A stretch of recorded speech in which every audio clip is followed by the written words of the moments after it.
up until October 2023. I would say the single most radicalizing event that I've experienced specifically on Palestine was my master's dissertation, which is not something you hear from many people. But for me, that history and getting into those nitty-gritty conversations and seeing that, wait, this actually isn't complicated. It's very clear what needs to be done, but it's being made complicated. That was it. I was like, okay, I want to dedicate my life to this.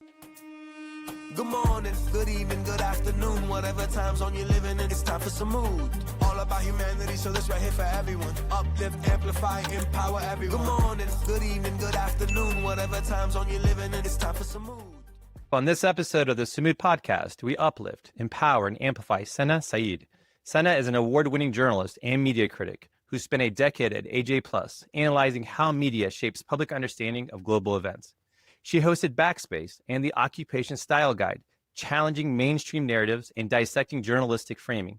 Since October 2023, she has analyzed U.S. media's coverage of the genocide in Gaza, exposing its role in justifying war crimes through state propaganda. We are thrilled and so happy to have Sana with us today on the podcast. Welcome, Sana. Thank you so much for having me.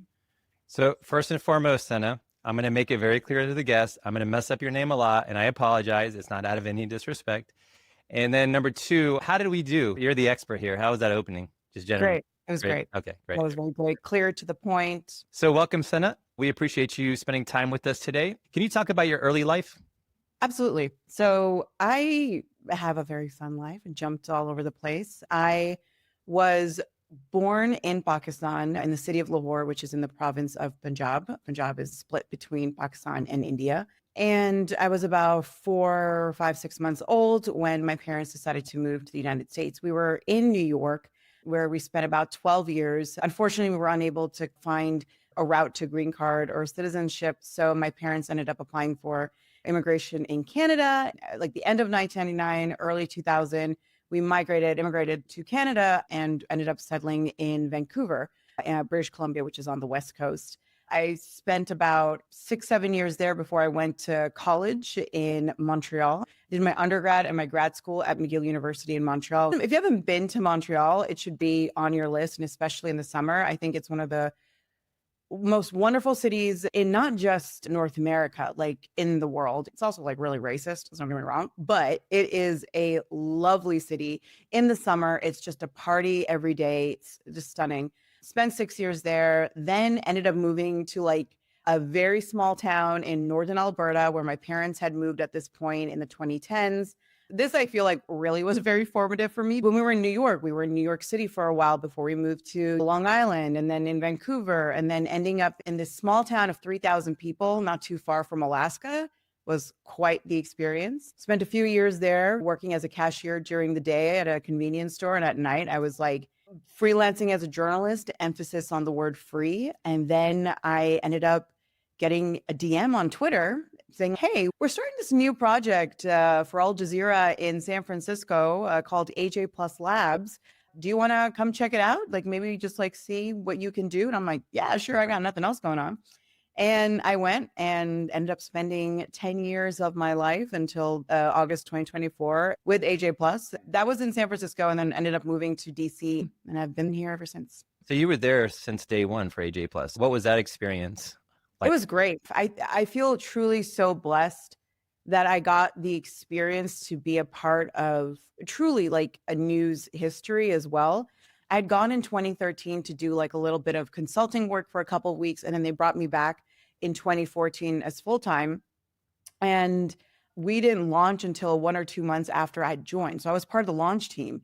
And what was so much fun about what we were doing at AJ Plus is that we didn't know what we were doing, right? It was a bunch of 20-something-year-olds or people in their early 30s. At some point, like all the managers went back to Doha.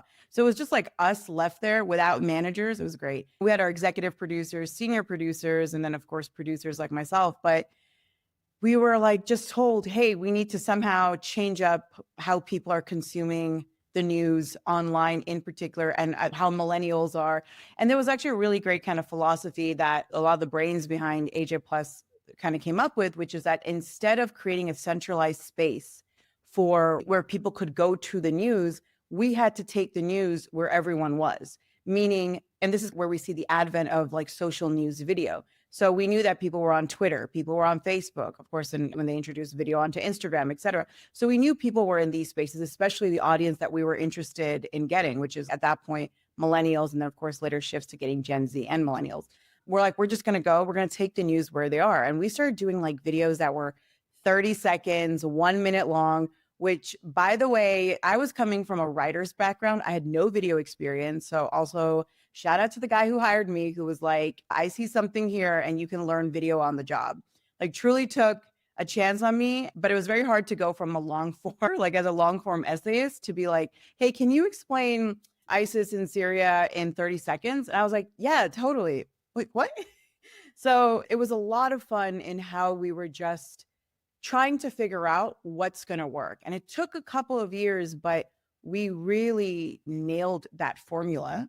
And we were quite successful to the point where even it was recognized industry-wide. Even to this day, I meet journalists from mainstream news organizations who say, like, it's crazy how you guys really were the ones who did it first, to do news video online in the way that you were doing it as well. San Francisco was going also through hell in 2014, but to be in San Francisco in that period before the pandemic, and just like having the type of work culture we had, we were really like a family. It was really like, it didn't feel as corporate as most newsrooms do at that time. It was a really great experience, and I'm glad I got to be a part of it. And for the record, for our audience, please do not challenge Sana on X or Twitter. She will obliterate you 100%.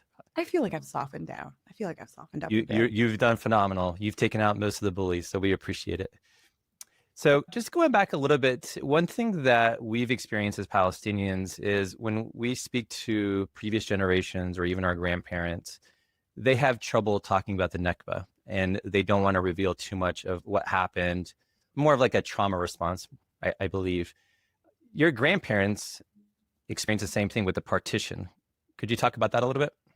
Yeah, absolutely. So it's interesting you mentioned about like grandparents not talking about the Nakba, because I never had a conversation with my own grandparents about the partition, and they all experienced it. My maternal and paternal grandparents all experienced the partition and, of course, the repercussions of what was an event of mass violence, right? It was the biggest mass migration of the 20th century. It was very bloody. It was very violent. It was violent not only in the sense of there being riots and targeted attacks and murders and sexual violence, not just in that sense. It was also just violent because it was such a breaking apart of a land of people. And I'm not one of those people who's like, well, maybe we all would have been better off if it hadn't happened. I don't like to do that, because I think it's just because of everything that's happened, and just thinking about what my grandparents and parents have gone through. As someone who is a bit more removed from the partition, one of the last conversations I had with my maternal grandfather, I remember he did say that he used to believe in a united India. He used to go to these meetings where they would be talking about what a united India would look like. And he's like, I just realized that our safety and our interests as like the Muslim minority would not have been protected. And he's like, it really just changed my perspective. So that's why I don't want to be like, well, it would have been better if we didn't split up. Who knows how different or the same things would have been. But it was a violent experience when you're ripping apart people. And then you're also creating not just one new identity. I think there's a tendency to think that, well, India was always there, and then Pakistan emerges from India. No, we had like the British Raj, British colonialism, which impacted all of the land. And as a result of the partition, we have two new nations completely that are created. We have Pakistan and India. These are two nations that did not exist prior to 1947. That's not to say that there isn't obviously like various historical identities and markers that we can refer to. It's so important to make that clarification always, is that from 1947, it's not just Pakistan, which is a new country. It's also India.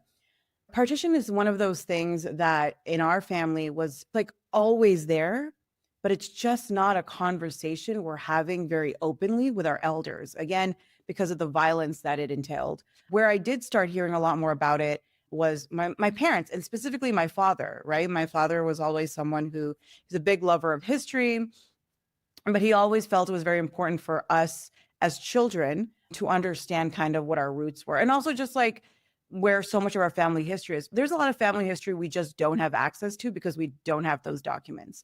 My family on both sides is Kashmiri.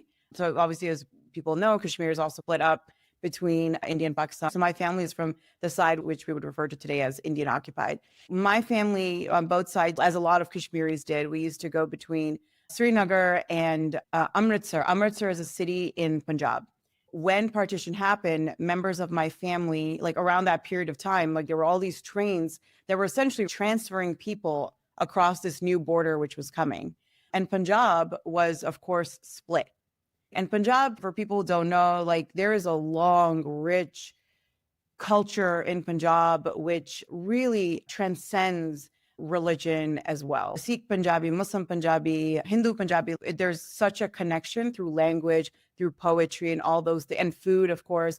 So my family ended up traveling. They were really young. My maternal grandmother was a child. She was a child when she ended up being on the trains with her brothers, and she was alone. The family history is a little complicated, but she was on the train with her two brothers and uncle. The stories I heard from my father were that that train was attacked. And the way that those kids were saved is that their uncle, who was with them and was traveling with them to get them to safety to Lahore, they had like this big trunk of basically like family treasures, like those personal items, but also like gold and silk and those type of things that families would collect over a few generations. And he just gave it to this group of people who had come to do God knows what. He just gave it to them and they took it and left the kids alone. That was a story that we heard about again and again from our aunts and uncles about how this was. I remember once my father even saying this, which I remember really shocked me. After partition, there were even things like revenge killings on all sides because everyone was so angry. And I remember this was something that was not talked about at all, but I just remember it was a family discussion and people were saying in passing about family members who'd been raped, family members who had experienced other kinds of violence, and then family members who also possibly partook in revenge violence as well. And when you're like a teenager or in your early 20s and you're hearing these things, you're not fully processing the gravity of the history that is being passed down to you. And you're also not processing the impact of that history, not just on your grandparents, but on your parents, your aunts and uncles, and then eventually that impact on you. So the partition is one of those moments in history for me, which is extremely painful because there's so much that was lost in it that does relate to my family that I don't have access to as well. And that I will never fully understand the extent to which it really impacted the well-being, the mental well-being of my family all across the board. It's interesting like having this conversation right now because I've been talking to a friend of mine who is Sikh Punjabi. And we have a really strong connection to one another because of how we interact with our Punjabi culture. So one of the things I want to also clarify is that I'm Kashmiri ethnically and very strongly. My parents raised me, our entire family is a very strong Kashmiri identity. But we're what one would call also like Punjabified Kashmiris. Like a lot of Punjab is filled with Kashmiris with similar stories as my family. And so we also have a very strong cultural attachment to Punjabi culture as well. Like I consider myself both. Ethnically, yes, I'm Kashmiri, but culturally, I'm also very Punjabi. Like that's the language that my grandparents speak is actually Punjabi. I have a few great aunts who would speak Kashmiri, but it was mainly the language that was being spoken was Punjabi. So this friend and I were talking, he does creative work, and we were both talking about how we'd love to do some work on Palestine together. And we're just having these conversations, and it struck me because it was me, him, and then another friend of mine joined who's actually Bangladeshi. After the partition, for those who don't know, you had India created, and then you had East and West Pakistan. So Pakistan was not just Pakistan, it was East and West Pakistan, which is on either sides of India. Now, of course, unfortunately, long story short, the government in West Pakistan treated East Pakistanis terribly. There was a massive conflict over issues of language because East Pakistan was speaking primary Bengali, and that was the identity. And it eventually leads to the war of 1971 and specifically the genocide in Bangladesh by the Pakistanis. It becomes a war of liberation for Bangladesh, and you have the creation of the nation of Bangladesh. So talking to, my Bengali friend as well, we started talking about what is one of the reasons why we really are so pulled to Palestine as non-Palestinians, even beyond just being like Muslims, right? What is it about Palestine that really pulls us? And it really is this case of what the comedian Amar Rahman said so brilliantly recently. He said, like, all colonized people see themselves in Palestine and all colonizers see themselves in Israel. And for me, I think like when I look at what has been going on for 76 years, because the Nakba takes place right after the partition too. So partition happens in 1947. The Nakba means it's 1948. It's like looking at the attempted erasure and destruction of a nation and people. And it's hard as someone who can tell you a lot of things about where my family traces certain things because I don't have access to those documents. It's hard as that kind of a person to not look at what's going on there and feel something. It's also hard to not look at how Palestinians have been able to not just resist occupation, but also keep and hold on to so many cultural traditions and identities so strongly and not feel like that is also part of your fight too. It is very hard as a person who comes from that type of a context to not look at Palestine as not just a country, but also as an idea and as a people and not feel a direct kinship and a direct stake in that fight. We unfortunately, like many people, of course, in the global South, lost a lot and have continued losing a lot. And I think when we look at Palestine, we see an opportunity to be like, we can really fight here. We can do the things that weren't maybe possible 100 years ago, 80 years ago. We can do those things maybe today. And I think that's why so many of us are just so drawn to Palestine, because we see ourselves in our histories in what's happening right now. So speaking of that a little bit, talk about growing up. There's this issue that a lot of Arab Americans, for example, face, or a lot in the diaspora, I should say, where you're not Arab enough, you're not Palestinian enough, or you're not, American enough, whatever it may be. Did you experience that growing up? Because I think I read somewhere where you really didn't have a community necessarily growing up because you moved around so much. When I was younger, I was always a bit of an oddball growing up in New York, and especially when we moved to Long Island. I went to a primarily white Jewish school, and I was one of maybe, 2 or 3 kids who was not white, not Hispanic. People also didn't know what I was. I mean, you're talking about kids who are like 8 years old, right? Like, you're gonna be like, hey, I'm from Pakistan. They're like, what the hell is that? Like, what are you talking about? So kids didn't know where to place me, and I experienced a lot of bullying as a result of that. I will say this, I never felt less of anything. I'm really grateful that my parents really raised me very strongly in like cultural and religious identity. So I always felt very comfortable. Believe it or not, I was like a gung-ho American. I mean, I wasn't an American in terms of legally, but like I was, as a kid, I was like, oh my gosh, love America, love everything about it. Such a weird time to be a child. But in the 90s, it's a different vibe. I was very comfortable with being an American. I was very comfortable with being a Muslim, with being Pakistani, with being Kashmiri and all these things. Yeah, people like kids bullied me and stuff, but that didn't end up really impacting me. And of course, things didn't really change after 9/11. By 9/11, we're in Canada. And a lot of people don't realize this, but the same stuff that was happening in the United States was also happening in Canada in terms of the racism, the surveillance, all those type of things were happening. Maybe not at the same grand scale. It definitely felt like a really intense impact. So at that point, though, I didn't feel, after 9/11, I didn't feel any less Muslim. I didn't feel any less Pakistani or not enough. I was Canadian citizen by 2003, I believe. It was more that I felt that, and this plays even to today, you're just not human enough. The way people speak to you, the way people were talking about my community, that was the stuff that I was really confused by. Again, as a child, like I was 13 or 14 when 9/11 happened. So I was just very confused. I'm like, I don't understand. Like, I'm seeing these images on TV. I always talk about one of the most devastating things for me also right after 9/11 as a child was that I wasn't allowed to mourn my own city.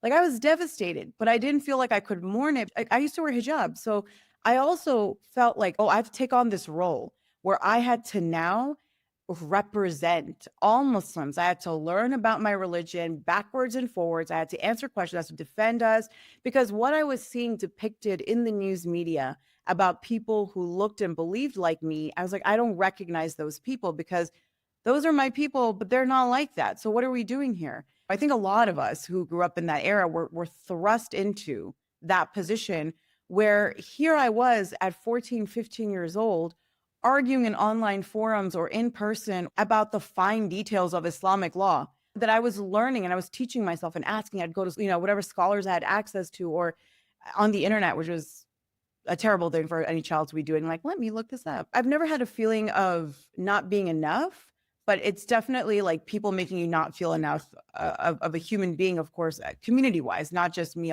obviously individually.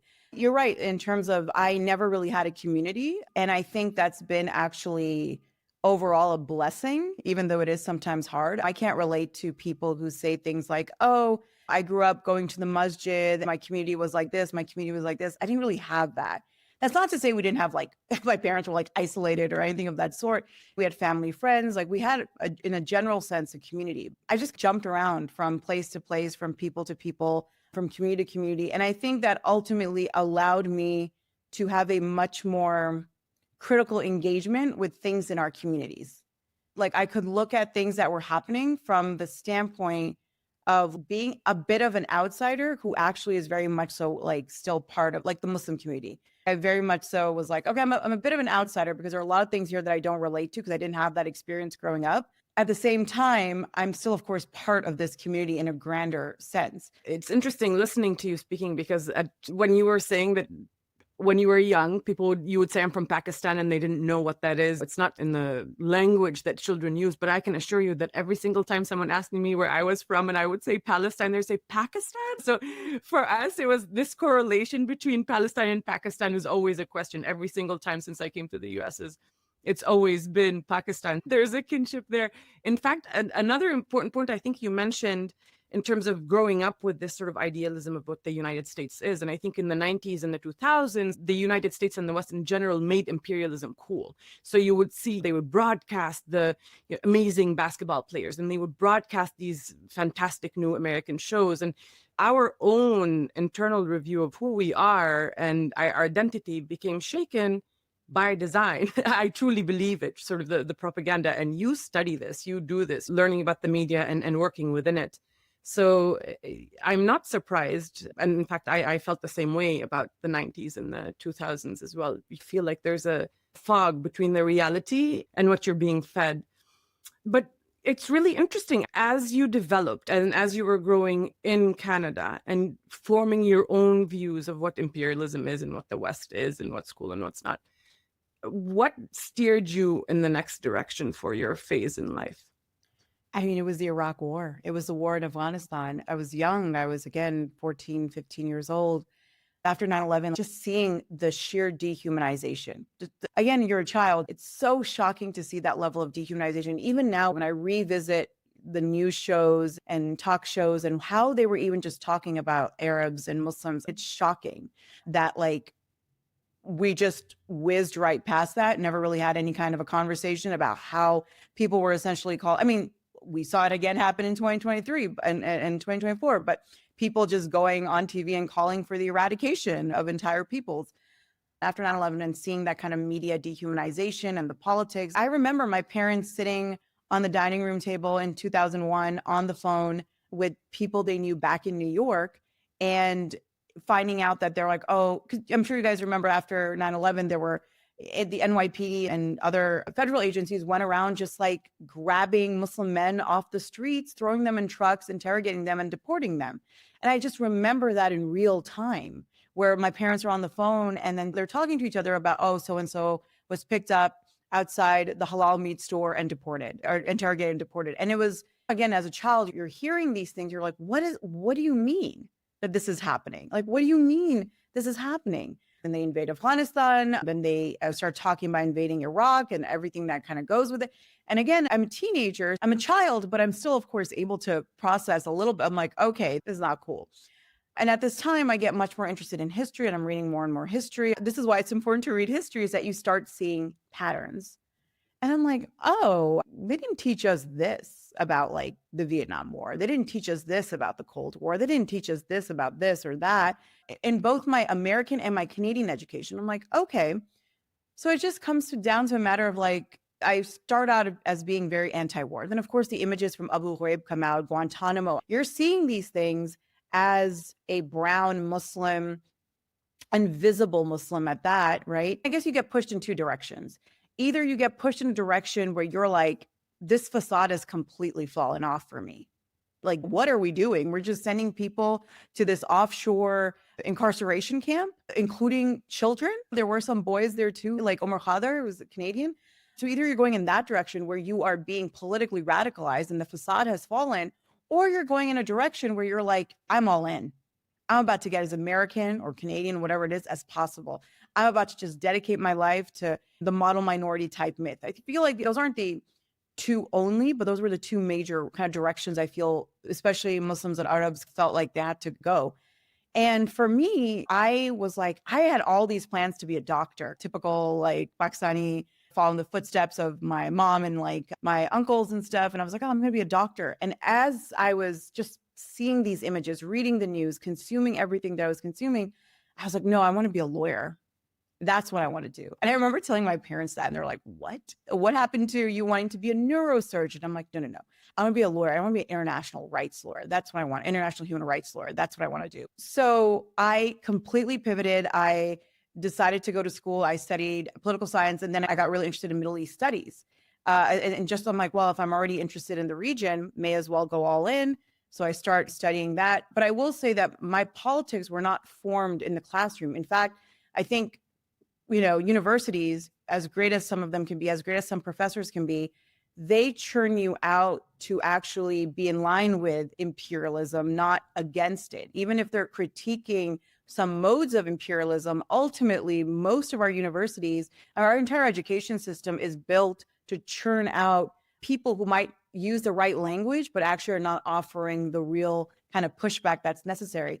My real politics were fomented through the activism I got involved with on campus. And a lot of it came as a result of my involvement in what at the time was SPHR, Solidarity for Palestinian Human Rights, in Montreal, but specifically on McGill campus. And I got even more involved after Operation Cast Lead. Operation Cast Lead for me was on par with 9/11, the war in Afghanistan and Iraq, Guantanamo, Abu Ghraib, the Patriot Act, like all those things can kind of point as inflection points or moments where there's a political consciousness that comes to the top. Cast Lead was that for me, because obviously I knew the occupation was bad. Obviously I knew it was illegal. I knew horrible things were happening to Palestinians. But this was also in the early 2000s where getting this information was not easy. Like back in the day, I'm sure you guys remember, they would wheel out a TV, the SPHR or SJP, whoever was on campus, and they'd show you Occupation 101. Like that is how you would learn about certain, and now it's incredible just the breadth of information that everyone has access to. In the early 2000s, I talked about this recently, I didn't even think about the word apartheid for the occupation until I literally saw Jimmy Carter's book. When that book was released and it was Peace Not Apartheid, I was like, oh, I never thought about using that term to understand, because it is just not something I'd been exposed to. And so with Cast Lead, it was just such a moment where here I was seeing what was happening and I was really paying attention to the news. And I actually wrote, I think, one of my first media critiques about the coverage of it. And after that, I was like, okay, this is what I care about.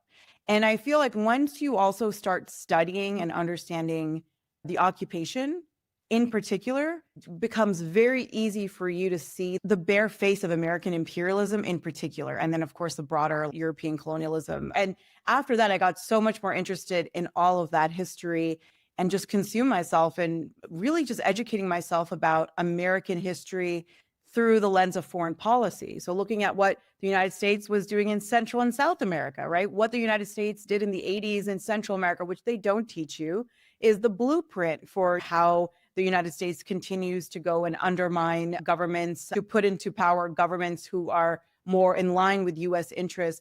And it was a process, though. It was really a process. I still believe that I'm learning, right? Every day, what I believe today is very different than what I believed even 5-6 years ago on many different things. I didn't think that I would ever believe some of the things that I believe now. But the reason I believe those things is because I've just learned more as well. To summarize a very long answer is that ultimately what brings me to my politics, where I'm at right now, is just a constant questioning that was forced on me. Because I think, I don't know, who knows, like had 9/11 not happened, had the wars in Iraq, Afghanistan not happened, I don't know where I would be politically. I would hope I wouldn't be just like a lib, but those were really integral because I was forced to question things that, again, as a child, you're just like, oh, America's cool. Like, look at the 1996 gymnastics team. They're so cool. Oh my God, the Olympics in Atlanta. Like, those were the things that were markers of America for me as a child. And today, the markers of America is global imperialism. It's global violence. It's a destabilization. Those are two drastically different things. And it's been quite a journey to get there. And that's why I can understand when I see certain people who are young. When you're in your 30s and 40s, I'm like, what are we doing? But people who are young from our communities who have this sense of like attachment, I can understand it a little bit. I can understand because I've been there. But people in your 30s and 40s, I'm like, what are you guys doing? I want to go back to your family a little bit because you mentioned you wore the hijab and then you took it off. That's a big no-no within our community, right? You were supposed to be a doctor, you became a journalist. Again, a big no-no in our community. You're supposed to be a doctor or a lawyer. And they also allowed you to move from Vancouver to Montreal. What was your parents' support system like to empower you that way? It's so funny because I always thought my parents and like all Muslim parents were like that. And then it was only when I get to college that all my friends were like, what are you talking? Your parents did what? Like, I didn't have a curfew. My brother did. So my parents really believed in boys will be boys. But because of that, they were stricter on my brother. They're like, well, boys will be boys. Therefore, we need to control them. They're like, girls we can trust. Like, go for it. Have fun. I kid you not, 15-year-old girl out with like a co-ed group of friends. And I just had to call them on a payphone because I didn't have a cell phone. Call them a payphone just to let them know. Or one of my friends had a cell phone. Oh my God, it was like such a big deal when she got a cell phone in 2004. We were like, what? Just give them a quick call to say, hey, I'm fine, I'm safe. And I get home at 1 a.m. on a Friday, right? And my parents were just so, we trust you. And that was actually one of the most important things that both my parents did when I was very young is that they never made me say, hey, you can't do this, you can't do this, you can't do this, you can't do this. Instead, the way they would frame things is we trust you. We trust you to always make the right decisions, and we trust you to take the values that we've instilled in you and apply that to anywhere in your life. Now, imagine having that conversation with a 14-year-old, right? And as a 14-year-old, you're like, whatever, mom, dad, I'll do whatever I want. But you're like, okay, cool. Like my parents are treating me as an adult, as though I'm quite mature.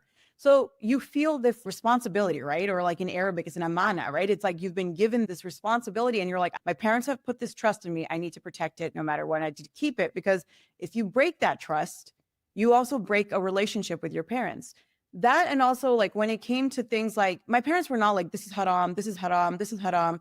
Instead, the way my parents approached things was like, if I said something like, oh, can I go to the school dance? My dad would say, yeah, you can go to the school dance, which is crazy. He's like, you can go to the school dance. He's like, but when you're there, I want you to think about, when you get there, I want you to look at it and consider, why do you think maybe this is not an appropriate environment from an Islamic perspective? What is it about this environment do you think maybe God would not like? And again, you're saying that to a 14, 15-year-old. And I'm like, okay, like, all right, bye, Dad, I'm going to the dance. But the thing is, when you're instilling these things in a child, the child is then thinking about them. And I'm also being taught critical engagement. I'm being taught like how to critically engage.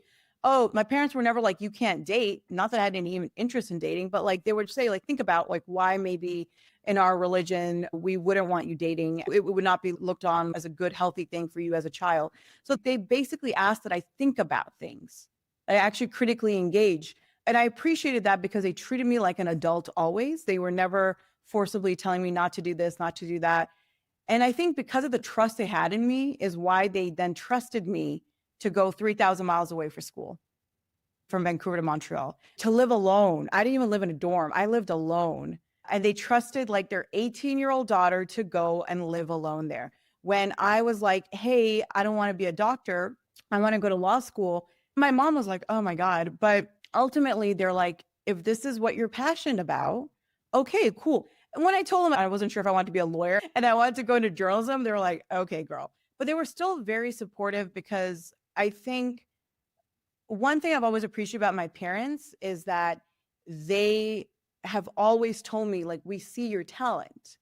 We see that you're such a good writer. And for both my mom and dad, it's such a source of pride because my maternal grandfather was a lovely writer.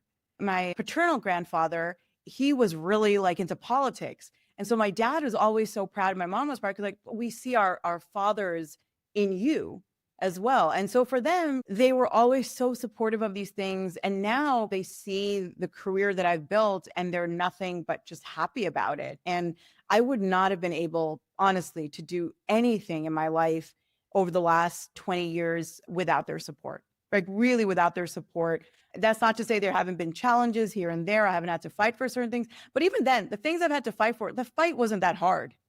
When I wanted to go to grad school instead of law school, that was a little difficult because like my parents were not in a great financial state. And I was like, look, I'm going to do student loans. I'm going to work. I'm going to do this. And they were supportive. They weren't like, no, Sana, do this or whatever, et cetera. They were like, okay, fine. If you can figure this out, we'll support you as much as we can, but we're not in the best spot. But if this is what you want to do, imagine going to your parents in 2009 and saying, hey, I'm not going to go to law school. I'm actually going to go study Islamic studies because that's what I did my master's in Islamic studies, specifically like on Palestinian refugees in Lebanon, like which fell under Islamic studies. And to a parent, they're like, what do you mean you're going to go study? All they hear is like, I'm going to go study Islam. They're like, what? Like, they're like, well, who's going to hire you?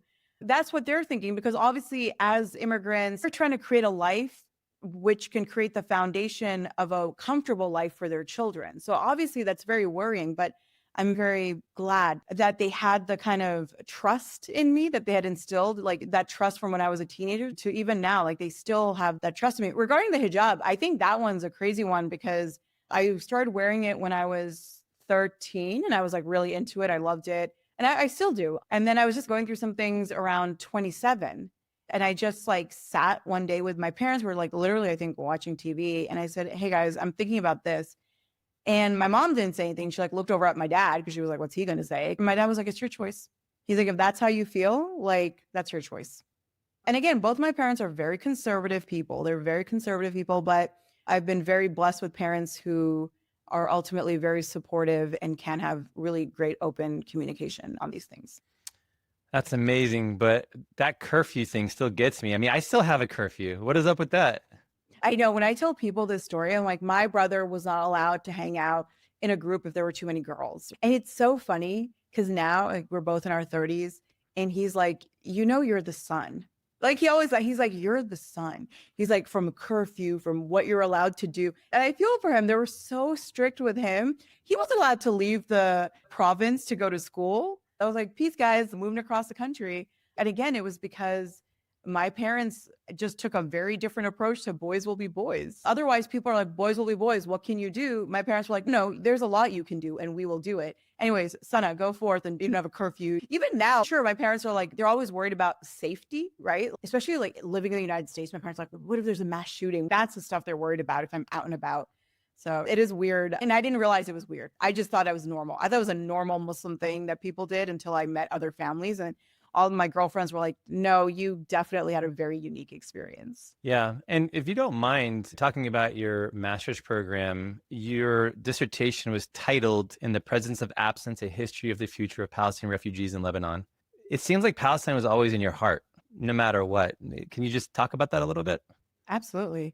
I also want to mention that In the Presence of Absence is actually also based off of a poem by Mahmoud Darwish. And it was specifically referring to like the status of a refugee and being Palestinian. Specifically, it was like a legal status, which was like, I think called present absentee or something like that. It's been a while since I revisited that poem, but I'm pretty sure that's what it was about.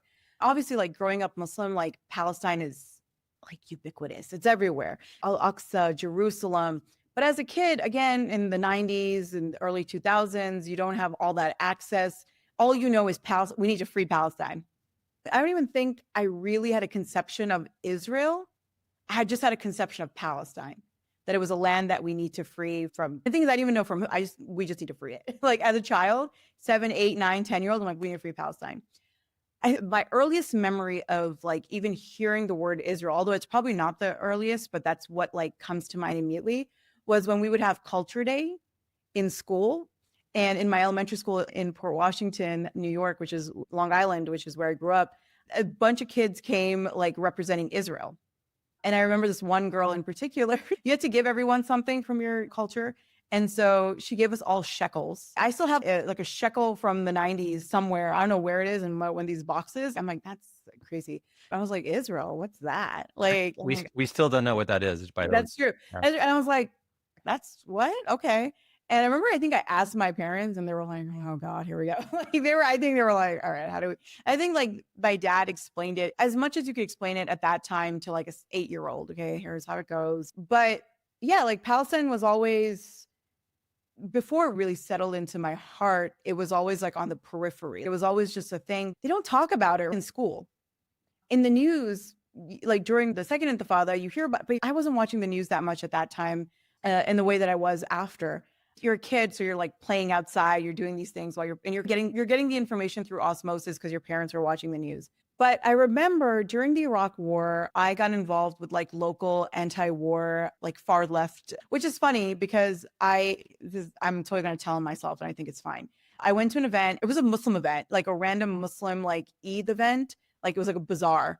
And this random dude, he must have been in his early 20s, was going around trying to recruit people for the anti-war organization.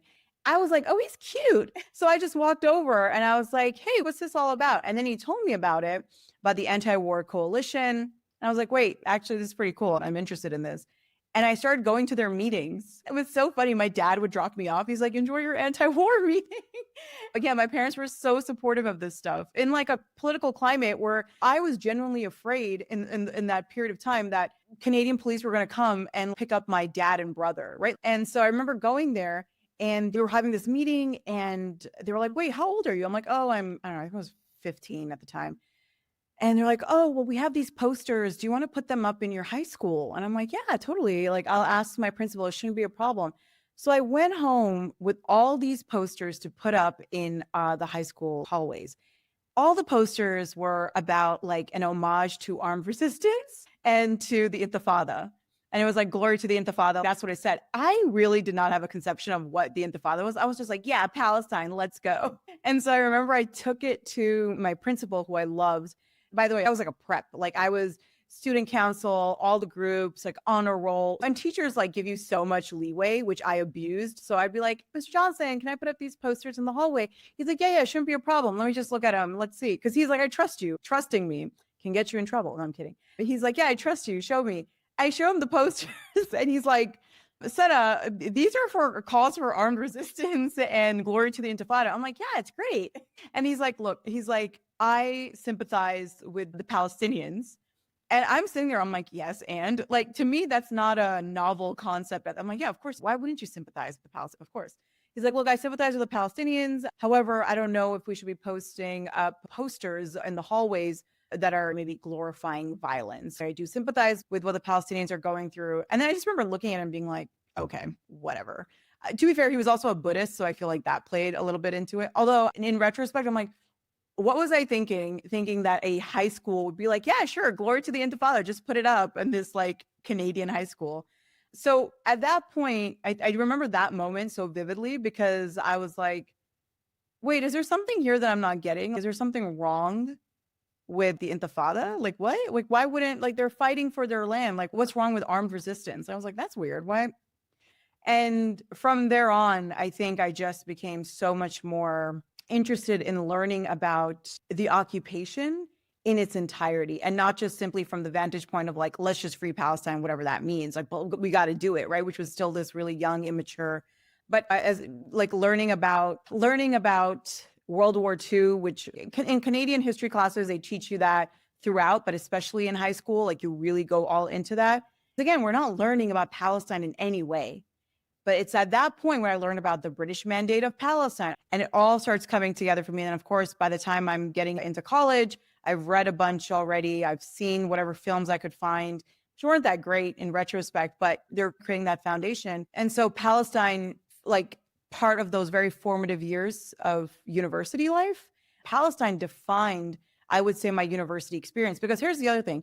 Montreal is, I always call it like the Canadian Middle East, because first of all, it's like literally in the Middle East of Canada. It has a history of like territorial disputes between the English and the French. And then you have a lot of Arabs and Jews who live there, right? So in Montreal, we have a huge Orthodox Jewish community, which is very pro-Israel. These are a lot of families that are also have gone on to or have members of their family who are settlers, right? So that was the first time that I was also confronted with Zionism in a way that was actually confrontational. I lived in Long Island. There were, pro-Israel Jewish community was everywhere. I had never even heard of the concept of a Christian Zionist. That comes, as I'm in college and I'm learning about Balfour and Christian Zionism, that starts coming into my realm of knowledge. But it was really on campus is when I experienced what Zionism looked like in practice and what it wanted.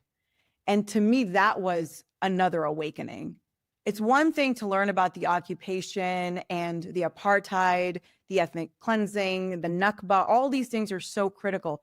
But when you learn also about Zionism, that ideology, I think it just takes you to a whole other level and really radically alters what you thought you believed. For me, learning about Zionism, learning about that movement, learning about what happened after World War II, after the Holocaust, I had to unlearn a lot of stuff. And again, as you're learning and unlearning, all I found was Palestine for me was just finding that deeper place in both my heart, but also in my politics. I talked about Cass Led being a major moment. Another major moment was actually doing my master's dissertation. And the reason I even did my dissertation on Palestinian refugees is because my thesis advisor, her name is Leila Parsons, and she is a scholar specifically. She has done incredible work looking at the Druze community and what happens to them post-48, why they allied with the Israelis and so on and so forth. So she does a critical look at all of that right side history. She's written some really incredible histories of the region. So I will never forget, she was like, you're really interested in like Palestine. And so I'm like, yeah, absolutely. And she said, hey, so there was a period of time between Oslo where the biggest question was what's going to happen with Palestinian refugees, because the critique of Oslo, amongst many other things, is that the Palestinian refugees were sold out. And she's like, so a bunch of us got together in that interim Oslo period, and we asked the question, well, in the case that there is a two-state solution, what will happen to Palestinian refugees, specifically in Lebanon? Because at the time, Palestinian refugees in Lebanon were seen as having the most precarious, tenuous position out of all the refugee populations. Because obviously, like in Jordan, you've had the majority of Palestinians were naturalized and so on and so forth. And so she gave me these papers. She was like, read these and see what you can come up with. And so what I wrote, when I say it's the history of Palestinian refugees, I wrote a history of that interim period and specifically of like, what do we do with these refugees? Like, where do they go? Can they return or can they not? Because Lebanon is not going to give them citizenship. So what's going to happen? And that process forced me to get into the nitty gritty of that history in a way that I think a lot of people don't. Like I was sitting for 2 years, that was 2 years research and writing, reading archives of like the most random papers. I did my internship in DC in 2010, actually at the Jerusalem Fund, at the Palestine Center at the Jerusalem Fund in Washington, DC. And I remember going into their archives. I still have some of those books. The archives were incredible. It was like papers from the 1970s, so 1980s. And so I'm going through all this and I'm learning and seeing perspectives that I'd never been exposed to before. And to me, out of maybe everything that I've experienced up until October 2023, I would say the single most like radicalizing event that I've experienced specifically on Palestine was my master's dissertation, which is not something you hear from many people. A lot of people would say a dissertation is not going to radicalize you. But for me, that history and getting into those nitty gritty conversations and seeing that, wait, this actually isn't complicated. It's very clear what needs to be done, but it's being made complicated. That was it. I was like, okay, I want to dedicate my life to this. Just to go back really quick to the Intifada, you've cited Frantz Fanon in your work, I think once or twice, if I'm not mistaken. Did you read his work during this time when you were hanging up those posters, or did that come much later? That was actually assigned reading in class. Okay. Wretched of the Earth. I had a really great professor, Jason Scott Farrell. He was first year political science. He was great. I wonder how he's doing now. He was so wonderful because he really introduced us to some like radical ideas and texts, which he had a lot of pushback from quite a few different demographics in the class. And I remember it was 2005. That was the first year of college, my first semester. Someone made a racist comment about Arabs and Muslims. And the way he hit back, and he was like, our university systems wouldn't even exist without Arabs and Muslims. What are you talking about? He just hit back like, bam. Again, being like an 18-year-old Muslim girl, seeing that, I was like, what? He had assigned a chapter from Wretched of the Earth. I think I ended up reading the whole book. Fanon actually pops up a couple of times throughout my academic career. And I remember reading Fanon and I was like, I cannot believe like this exists. Like this type of work exists. I'm like, okay, I want to read more. What else is out there? And I will say though, the revolutionary work that I read was mostly actually outside of college. Because again, college is not really, they're not trying to breed revolutionaries there. Rather, they're trying to breed counter-revolutionaries. But most of the revolutionary work that I read is after reading Fanon. Then someone gave me my first and only copy of Malcolm X's autobiography, which was another major revolutionary text, which I was like, what is out there? And of course, during this time, I'd be remiss not to mention that I'm also learning about Black American history and not in the classroom. It's not being taught in my classrooms, but I'm learning about this history. And I'm like learning about COINTELPRO. I'm learning about the Black Panthers. I'm learning about all these things. Where I give credit to, especially my grad school years, is that the few things that it taught me to do that I feel like were fundamental to my political evolution was that it did teach me to be a critical reader. And not only that, but also learn how to spot patterns. Because all you do as a grad student, especially in my program, is just reading all the time. And then let's talk about the themes. Okay, cool. We had small, intimate classes. My Islamic studies department, I had some amazing professors who had really great politics. And they were really pushing us to think beyond just like what was obvious. Once you know how to research, once you know how to critically engage with text, but specifically my master's program, a lot of the classes focused on narrative deconstruction. So, okay, this is what you know about history, but let's go back. What are the primary sources telling us? So for me, like learning all of that, like learning how to do that, how to read a primary text, how to situate today in history, how to like understand themes and patterns, that then allows me to search out also like these other books that I'm not being introduced to in the classroom, that people are mentioning in the activist circles that I'm a part of. Oh, do you know about Stokely Carmichael, Kwame Ture? And I'm like, who's that? Let me learn about him. Oh, wow. Amazing. Being introduced to revolutionary thinkers. Yeah, it was cool. Yeah, it's incredible when you are exposed to these thinkers and revolutionaries before you, and the quotes, it makes complete sense. Like Kwame Ture, I think he is the person that said that liberation is our word, but peace is yours, to the white man, right? It was very powerful. He has so much. I love like just putting on his speeches, especially, and just listening to them, because I think they're more relevant today than they were even when he was giving them. But there's the one that he gives, which was shortly, I believe, after he left SNCC. And he left SNCC because he didn't feel like that was enough, that what was happening under MLK, he's like, we need to even push further. And he says at one point, this very famous speech of his, so basically, in order to actually have like a dialogue, the person that you're speaking to needs to have a moral conscience. And he's like, and the United States doesn't have a moral conscience. And I remember the first time I heard that years ago, I was like, that is incredibly well put. That is incredibly well put, because the assumption is when we ask, oh, can you give us our rights? Can you give us our this? When you're asking the oppressor, any oppressor, not just the United States, right? When you're asking the oppressor for something, as opposed to taking it, right? When you're asking the oppressor for something, you are working on the assumption that the oppressor has a moral conscience. And that was for me, like it broke something in a good way in my brain for me to, okay, I unlearned, and now I'm learning something new about how to think about this.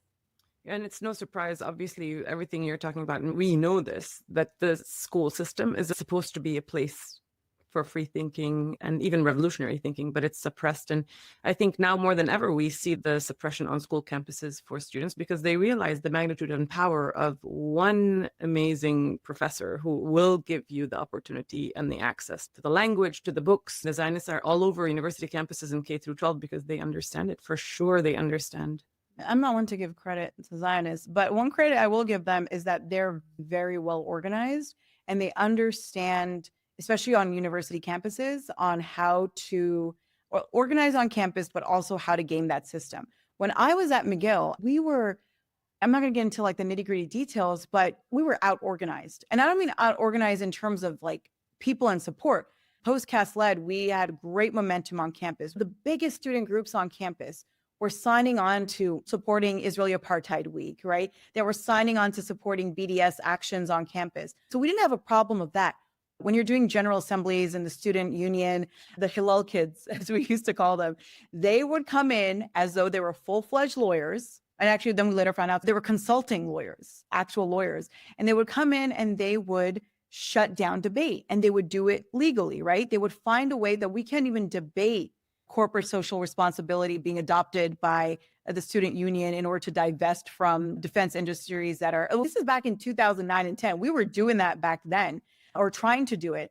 We didn't spend time reading Robert's Rules of Orders. I did, because I used to do like Model UNs. They would know that backwards and forwards. They knew their legal rights. They knew what they could, and they were very good at that. Campuses are, ironically, the place where we see the most movement also happen in US history. But it's also where we see the greatest suppression of movement, like from Kent State to today, is where we see violent repression happening. And the students are engaging in this resistance, not, I think, because of what they're experiencing in their classrooms, it's because of what they're experiencing outside of it. Because when you go onto a campus, you're exposed to all of a sudden a whole other way of thinking. There are people from all different backgrounds, people you might agree with, people you might not agree with. You're exposed to all different ideologies, and then there's student groups, and you're trying to find yourself. Like, you've just left the cocoon of high school, and now you're in this new territory where you're on your own, essentially. And so that foments like that type of finding, not even finding yourself, but really finding what you believe in. It's not a coincidence that like a lot of people who are trying to situate themselves or situate their beliefs and principles in politics end up being the ones who are also like, they see clearly what the problems are and how to fight it. And yeah, I think it's absolutely devastating. It still breaks my heart to see what happened on US campuses. It should have never happened. I spent so much time at the GW encampment. I was there as often as I could be there. And we covered it as well when I was at AJ Plus. I was there interviewing people. I made great friends with a lot of the students as well. And it breaks my heart every time I think about how they were treated. Like they were worse than the way this country even treats criminals or anything, right? It's just so devastating for me to think about. And it just feels like like with everything that's happened since 2023 and onwards, it's just like, okay, that happened, we've moved on. And I'm like, these things don't just disappear, right? What you do, I've said this again and again, the violence you inflict abroad and the violence you inflict inside, it rots away the moral and social fabric of a country.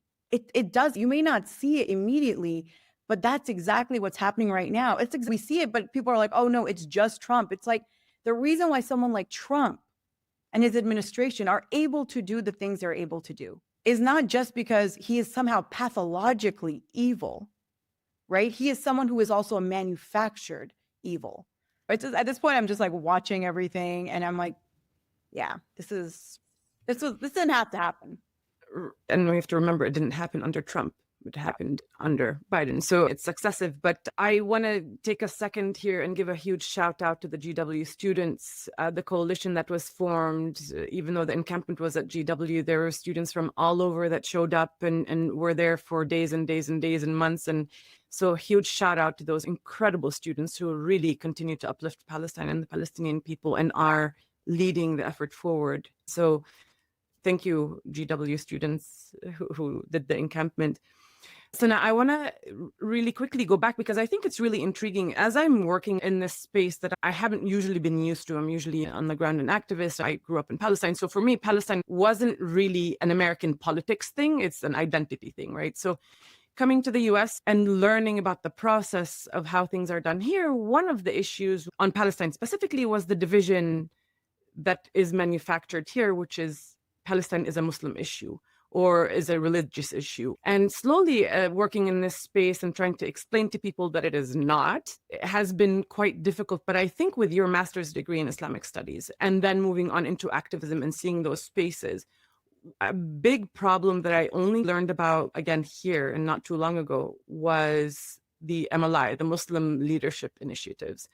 We're always taught and told that the Muslim world or Muslim organizations are with you and they support you. Yet somehow we're starting to find out slowly that not all are with us. And finding out about the Muslim Leadership Initiative really shook me to my core. I would love it if you spoke a little bit about what MLI, the Muslim Leadership Initiative, is and how it has impacted the work on Palestine. Absolutely. So the Muslim Leadership Initiative was launched in 2013 by the Shalom Hartman Institute, which has its headquarters both in New York and in occupied Jerusalem. So the Shalom Hartman Institute is an institute that's dedicated to bringing forth the kind of making Israel relevant again for Jews around the world, especially young Jews. And that includes anti-BDS efforts, right? This is all stuff that used to be readily available on their website. So in late 2013, early 2014, someone just mentioned to me like, oh, so-and-so was talking about a trip that she went on to Israel. There was no more context. It was just that. I was like, that's weird. It's been 10 years. So I'm trying to make sure I remember correctly the timeline, but I believe it was right as Ramadan was beginning and Protective Edge was beginning as well. There was an article that was published in Time magazine, which was called What This Muslim American Learned from Zionists. And I was like, what is this? And it was written by Rabia Chaudhry, who's famous now for her affiliations and work with the Serial and the Adnan Syed case in Maryland. So I was like taken aback by that article, and I read it, and I was mortified. And especially because it had like a section in which she said something to the effect of, I understood why Israelis would be afraid of Palestinians. And I was like, oh, okay. We just jumped right into that. All right. And so I was like, what's this program? Like, what is this? I haven't heard about this. And then I just sat and I started like researching. I went to the website, I clicked around. And because of my previous BDS work that I did while in college, I had a good kind of historical memory. For instance, like certain meetings that had taken place amongst pro-Israel academics. Actually, one of the professors from my university, professor of history, Gil Troy, he helped write this white paper is what you would call it, but basically like, how do we dismantle BDS? So because I had these memories, I was like, okay. And I found his name on the website and I was like, oh. And so I started making these connections and I did all this research. I got a few of the names of the people. I got all the names actually of the people who won the first cohort, but I ended up only publishing the names of some of the ones who were really known in the Muslim community. And I wrote this article, published it in 2014, which was called Faith Washing, the Interfaith Trojan Horse. I came up with this concept of what I call faith washing, which is that it is to take a situation which is of settler colonialism, which is a political issue, and make it into something that is just a religious conflict, right? Just Muslims versus Jews. And so my argument is that when we engage in interfaith dialogue, which is like, oh, Muslim and Jews, like the reason why we need to engage in dialogue is because of Palestine. To me, that what that is doing is, of course, legitimizing the argument that the reason why there's a conflict is because Muslims and Jews just can't get along. And so what it's doing, it's erasing the fact that this was a European nationalist project that is a continuation of European colonization, that Israel is the last bastion of like that old guard of Western liberal colonial rule. So I wrote this piece arguing and talking about and formulating what faith washing is, how this program was specifically built to undermine BDS efforts, because the people who were chosen to go on the trip, two of the people who were from the Muslim community who were organizers, because the way it worked was a Shalom Hartman Institute, and then there were two individuals, one of whom is Abdullah Antepli, I believe he's at Duke University still. They were the leaders of it from the Muslim side. They're people who work on campuses. So they were specifically picking people who had access to students, whether they were certain types of writers who did talks on campuses, or they were, for instance, chaplains, Muslim chaplains. So those who would have direct access to students were the ones who were going on these trips initially.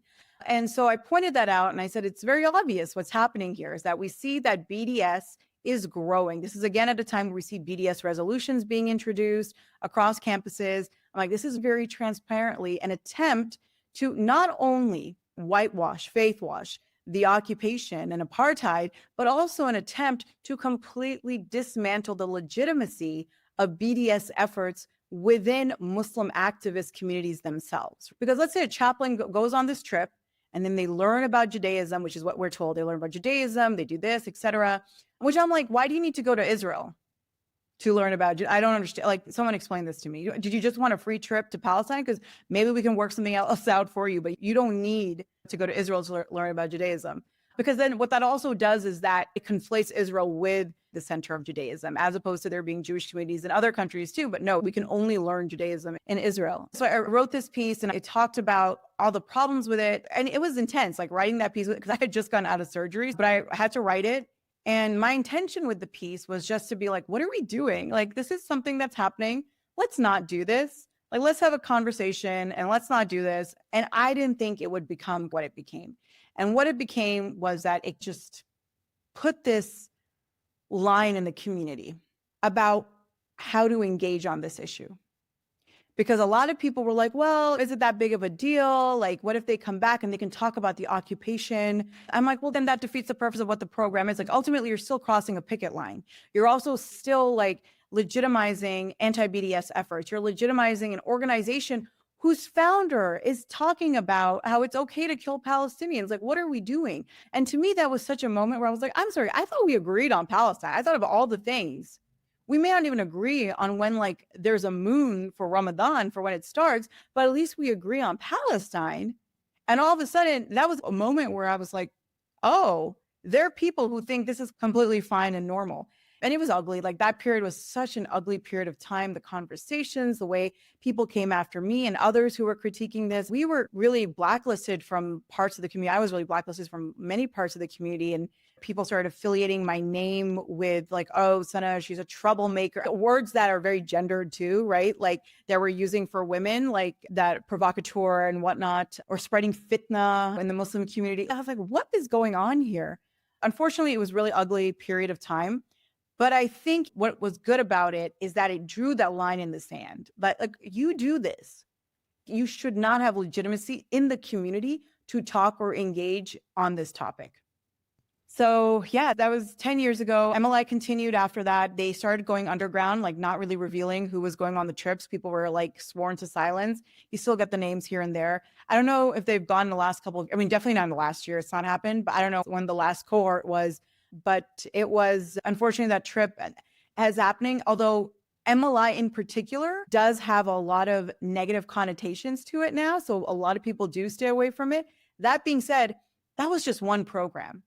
There are so many else out there that are doing this normalization work. And one of the arguments that I make in my piece, and I make it now, I'm like, I don't see the point of interfaith work if you're not coming at it standing on the same principles of justice. And that includes not just with Jews, but also with Christians. If I, as a Muslim, as a practicing, believing Muslim, am going to meet to talk about beliefs and principles and fight for justice with people, we better be on the same page on a lot of basic things. And when it comes to interfaith work, I wouldn't want myself or my imams or whoever to go even sit in dialogue with a reverend or a pastor who can't even not just say like, yeah, there's an occupation, apartheid, and it's wrong, et cetera. We need to condemn the genocide, but also won't even, for instance, condemn racism in this country. I think we need to ask ourselves, what is the purpose of interfaith dialogue? What is the actual purpose? Because I do believe that there is, but that comes in organizing,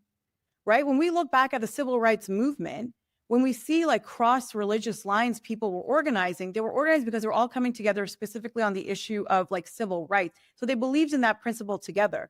I'm like, so if we're having interfaith today, I'm like, what are we debating? Are we actually debating the fine details of theological differences? Is that really what's necessary? And so for me, interfaith dialogue has to be very intentional in what it hopes to accomplish. And I believe that given our position in this country as Muslims, for us, like a fundamental part of our belief system is justice. It really is justice. And if that is a fundamental part of our belief system, then that needs to be at the center of any dialogue we have. It has to be at the center, it has to be the foundation of it, and it has to be the landing point as well. Anything beyond that is PR. It's a speaking gig. That's all that is. Or it's you trying to just make a name for yourself or like just get some speaking gigs or something of that sort.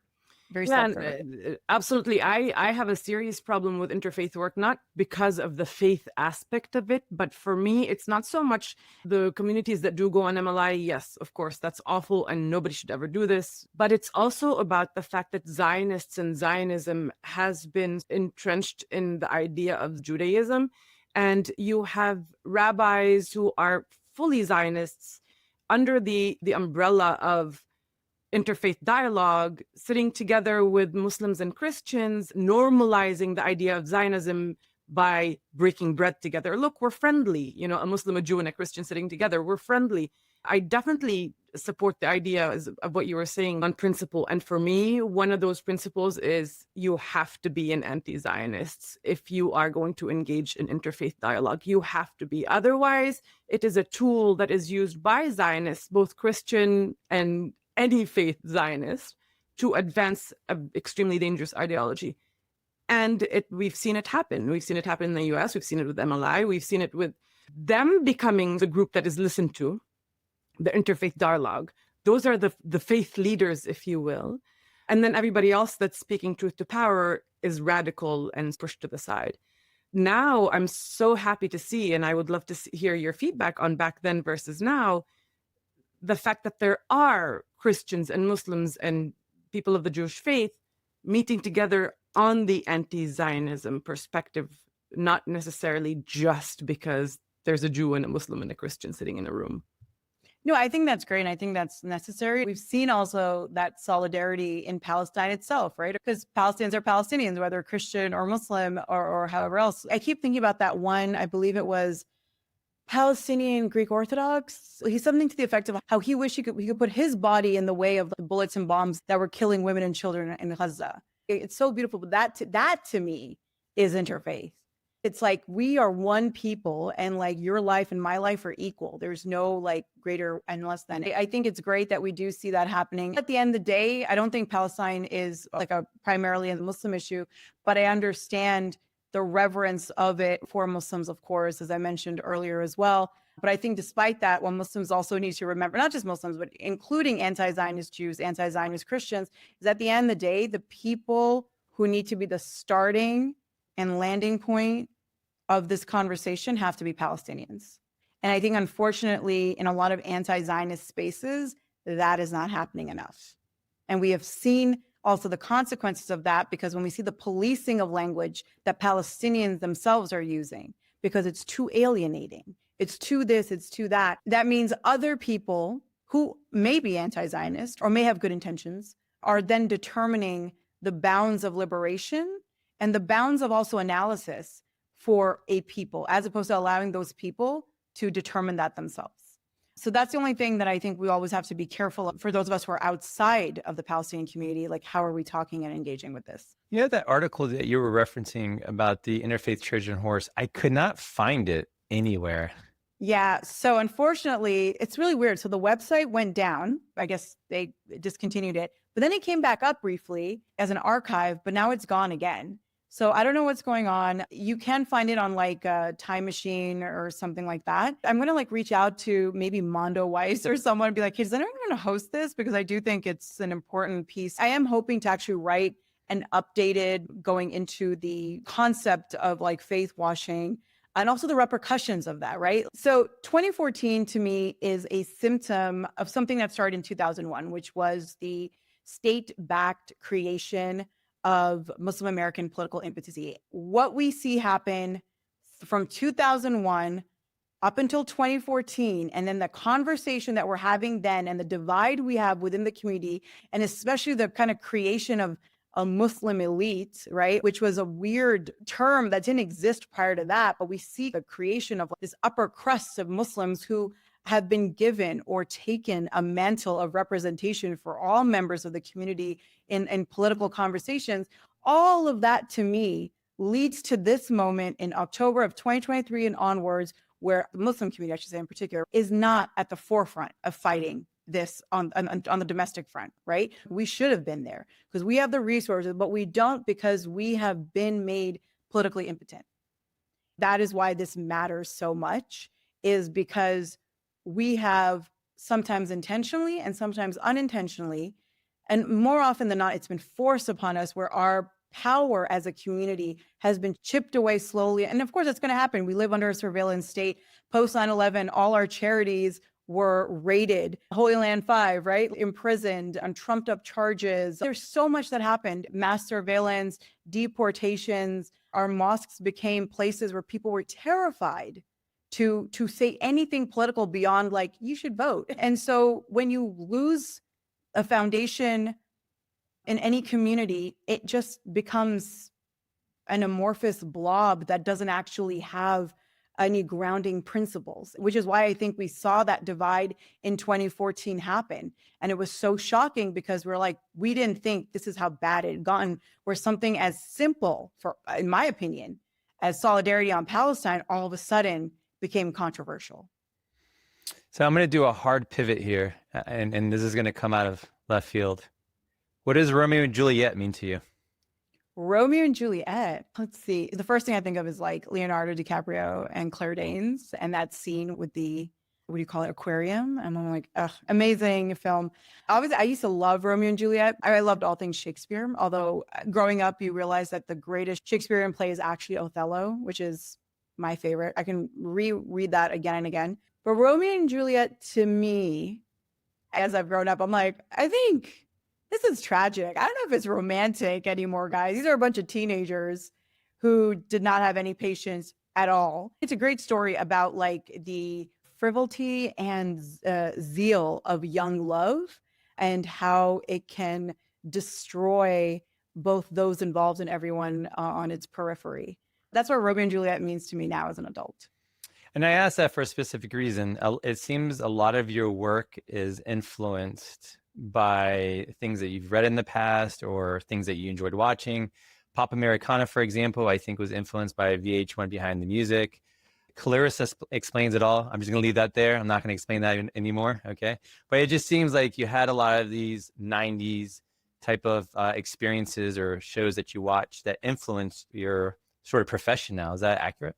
Yeah, absolutely. I'm a huge pop culture connoisseur. I don't talk about it as much anymore, especially in the last like year and a bit, but I love all things pop culture. I grew up on a very steady diet of VH1 Behind the Music and MTV.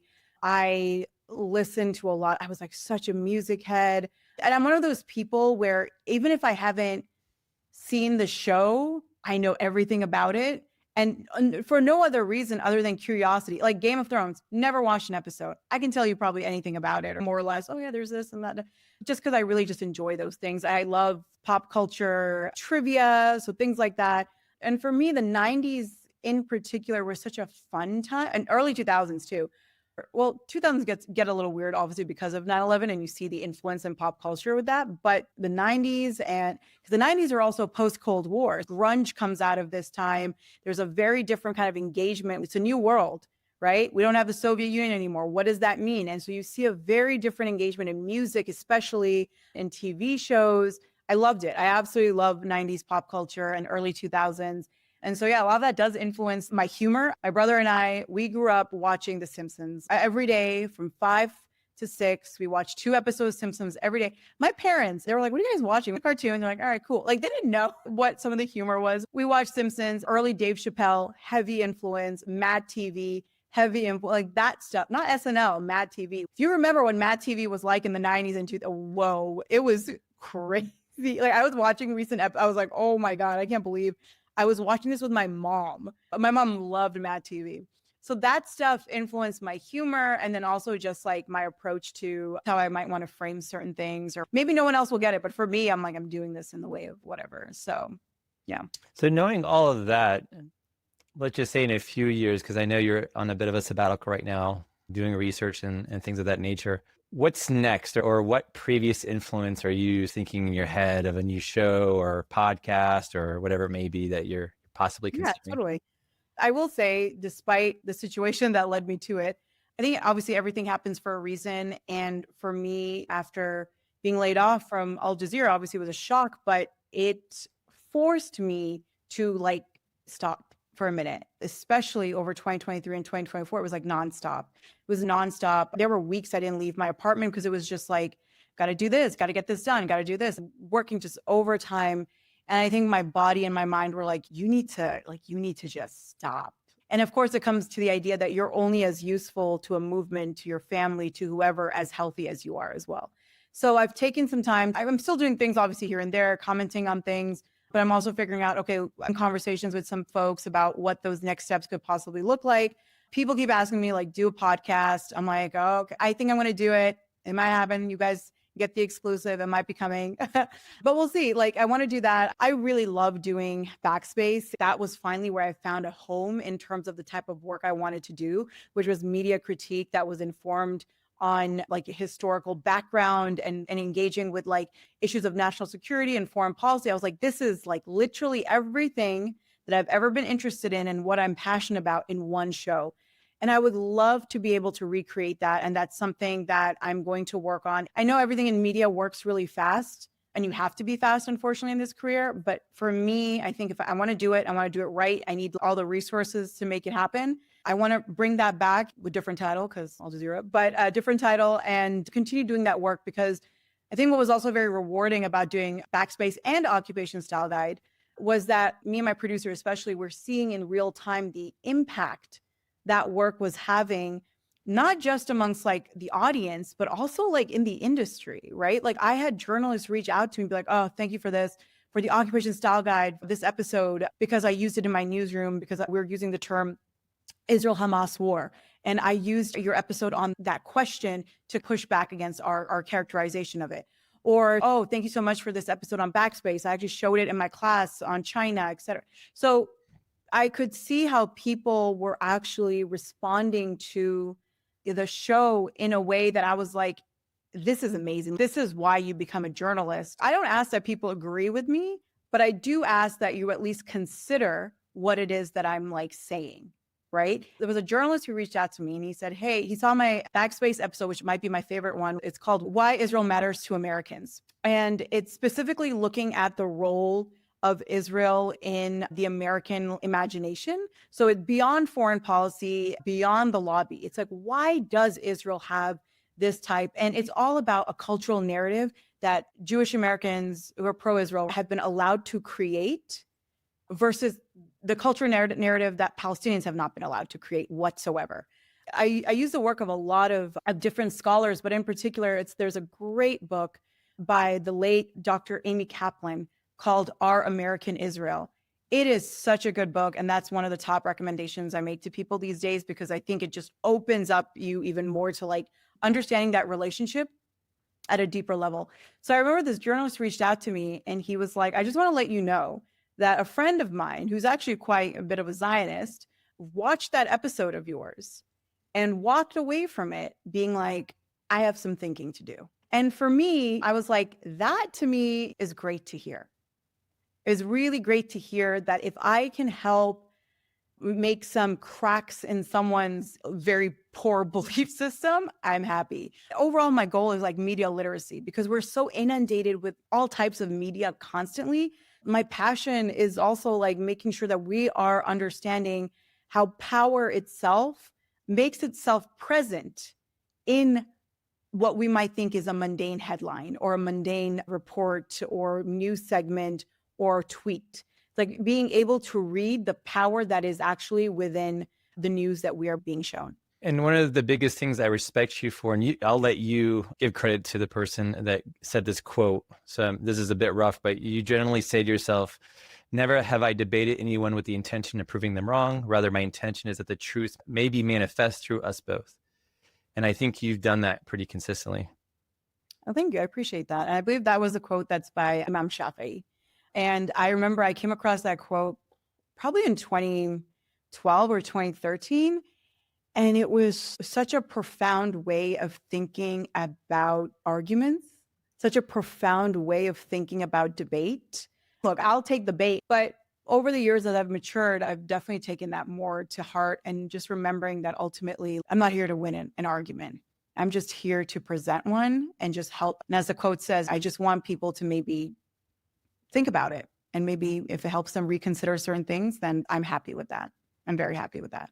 But you realize the irony is you do win the argument most of the time on X. I mean, listen, I'll say this. One of the most, what's the word? Like, not gratifying, because that feels too self-serving, but it's like one of them, humbling, I guess is a better way of putting it. But really that touched me a lot was over the course of the genocide in Gaza, in Palestine, I had people reach out to me who I knew in high school. And a lot of them also reached out to me after I was laid off. And these are people I have not heard from or talked to since maybe 2005, right?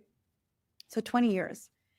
And they said, hey, just wanted to let you know, I've been following your work for this long, and I didn't know anything about the occupation. I didn't know anything about Gaza.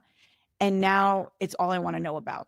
And you really changed my perspective. I thought it was complicated, this and that.